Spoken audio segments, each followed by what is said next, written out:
Hello दोस्तों, तो यार क्या हाल है। मैं दीपक आपका स्वागत करता हूं अपने इस YouTube चैनल साइंस नॉलेज पर। आज हम बात करने वाले हैं समय के उस पहर के बारे में जब रात व दिन होता है, और साथ में बात करेंगे दोस्तों सर्दियां और गर्मियों का मौसम कब और कैसे आता है। तो चलिए दोस्तों, बिना टाइम गवाए हुए वीडियो को स्टार्ट करते हैं। नए भाई लोग चैनल को जल्दी से सब्सक्राइब तो कर लो और बगल में जो घंटी का बटन है उसे भी दबा देना, जिससे आने वाली प्रत्येक वीडियो का नोटिफिकेशन आपको मिल जाएगा।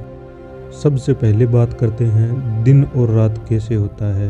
यह पृथ्वी के अपने अक्ष पर घूमने के कारण होता है। ये बात तो आपको अच्छे से पता ही होगी कि पृथ्वी अपने अक्ष पर घूमती रहती है और इसी घूर्णन के कारण ही दिन और रात होता है। और हमारी पृथ्वी है वो क्लॉकवाइज यानी कि पश्चिम से पूर्व दिशा की ओर घूर्णन करती है। इसी घूर्णन के कारण धरती पर दिन और रात होती है। चलो और गहराई से समझते हैं। दोस्तों, पृथ्वी को अपने अक्ष पर एक चक्कर पूरा करने में 23 घंटे 56 मिनट 4 सेकंड और 9 नैनो सेकंड का समय लगता है। और वहीं अगर बात करें कि पृथ्वी एक सूर्य के चारों ओर चक्कर पूरा करने में 365 दिन 6 घंटे 48 मिनट और 45 सेकंड और 51 नैनो सेकंड का समय लेती है। अब यही 365 दिनों के ऊपर जितने भी घंटे होते हैं वो सभी जुड़कर एक दिन बनता है। और यही एक दिन 4 सालों बाद फरवरी के महीने में काउंट किया जाता है। और प्रत्येक 4 सालों बाद फरवरी का महीना 28 दिनों की बजाय 29 दिनों का आता है। अब बात करते हैं दिन और रात कैसे होता है। ये दिन और रात 24 घंटों में से 12 घंटों की रात और 12 घंटों का दिन होता है। तो जब पृथ्वी अपनी दूरी पर एक चक्कर लगाती है तो पृथ्वी का जो हिस्सा सूर्य के सामने होता है उस भाग पे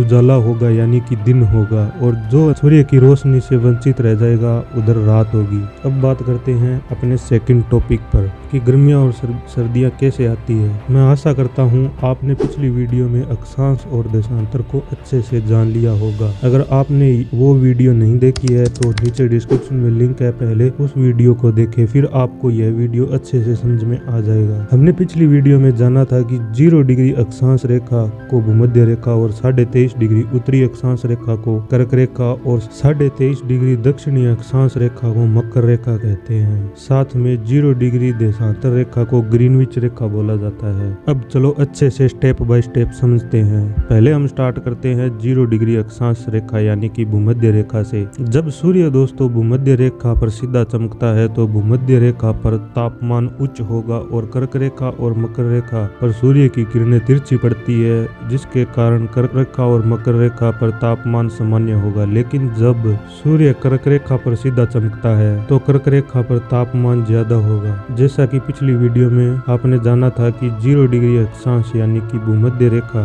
से नीचे का हिस्सा दक्षिणी गोलार्ध और ऊपर का हिस्सा उत्तरी गोलार्ध होता है। तो उत्तरी गोलार्ध में गर्मियों का मौसम होगा और दक्षिणी गोलार्ध में सर्दियों का मौसम होगा। और साथ में कर्क रेखा पर 21 जून को सबसे बड़ा दिन माना जाता है और सबसे छोटी रात होती है उस दिन। अब इसका उल्टा ही दक्षिणी गोलार्ध में होगा। यहाँ सर्दियाँ चल रही होगी और 21 जून को सबसे छोटा दिन और सबसे बड़ी रात होगी। जब यह स्थिति आती है तो इसे कर्क संक्रांति बोला जाता है। लेकिन जब सूर्य मकर रेखा पर सीधा चमकता है तो उत्तरी गोलार्ध में सर्दियों का मौसम होता है और मकर रेखा यानी कि दक्षिणी गोलार्ध में गर्मियों का मौसम होता है। यह स्थिति 22 दिसंबर को आती है। इस वक्त को दक्षिणी गोलार्ध में सबसे बड़ा दिन और सबसे छोटी रात होती है, और हमारी ओर यानी कि कर्क रेखा पर 22 दिसंबर को सबसे बड़ी रात और सबसे छोटा दिन, और इस स्थिति को मकर संक्रांति कहा जाता है। लेकिन एक स्थिति ऐसी आती है जब सूर्य 0 डिग्री देशांतर रेखा पर सीधा चमकता है। जब सूर्य यहाँ ऊपर से सीधा चमकता है तो वसंत विषुव कहते हैं। यह 21 मार्च को होता है।